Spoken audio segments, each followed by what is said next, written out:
Hi, my name's Andrew. I'm studying mechanical engineering at the BCIT School of Energy, and on behalf of my team, Asma, Mark, Adrian, and Imam Ali, I'd like to introduce you to our proposal for the 2025 Student Innovation Challenge. So let's start with our problem definition. To give a bit of context, I build and race FPV drones in my spare time. FPV stands for First Person View, which means the drone has a camera on board that streams video to goggles that the pilot wears, allowing for better control. When COVID started, many new people picked up the hobby, and with the explosion in popularity came more demand for equipment, incentivizing companies to innovate and compete for a share of the growing market.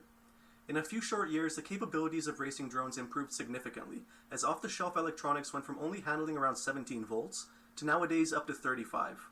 Ranges also increased significantly, with cheap transmitters and receivers using smarter communication protocols reaching well over 100 kilometers. With this new range and power becoming the norm, a niche community of drone designers began optimizing drones for top speed instead of just acceleration. This new technology presents an opportunity. Drones are generally cheaper to buy, cheaper to operate, and lower risk than manned aircraft. As drones get faster, they will become a viable replacement for a plane or helicopter for many applications. An example would be the drone Red Bull sponsored last year that was able to keep up with Max Verstappen around Silverstone Circuit, getting much closer shots than a helicopter would be able to. Here's a few high-speed quadcopters I want to showcase.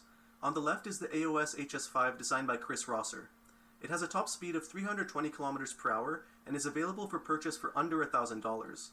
Next, Ryan Laidman's XLR V3, which used to hold the record at 380 km per hour before it was beat by the Peregrine 2 on the right, designed by Luke Bell, which reached 480 km per hour.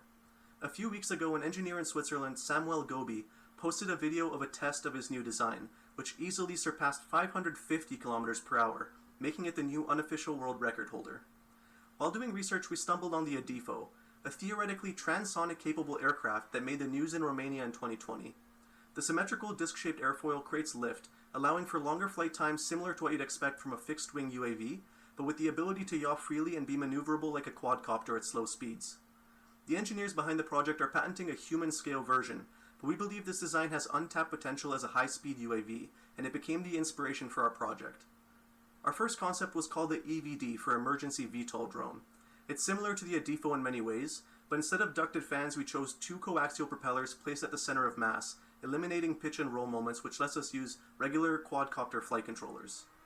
Here's some renders of our first design, with a three-piece construction using a frame made of CNC milled carbon fiber plate and a vacuum-formed plastic shell. Our second design, the ROCI, standing for Remote Observation, Coordination, and Inspection, is scaled down to fit in a cubic meter 3D printer.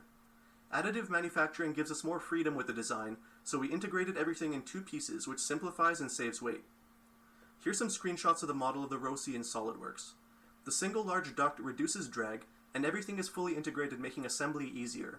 The frame will be printed out of carbon fiber infused nylon using solid laser sintering for even strength properties. We use decision matrices to select the components for the ROCI.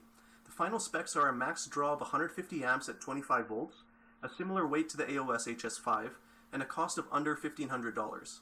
We believe this design has a chance to compete with the current drone speed record holders. Here are some applications for the ROCI, from defense and law enforcement to search and rescue, delivering medical supplies, and land surveying. We are currently 3D printing our first prototype, and after a few iterations and further optimization we will assemble it, tune the controller, and start verifying our predictions. If all goes well, hopefully by the end of this semester we will have a finished first version of the ROCI, and we can start looking for investors to help us develop the idea further. Thanks for listening.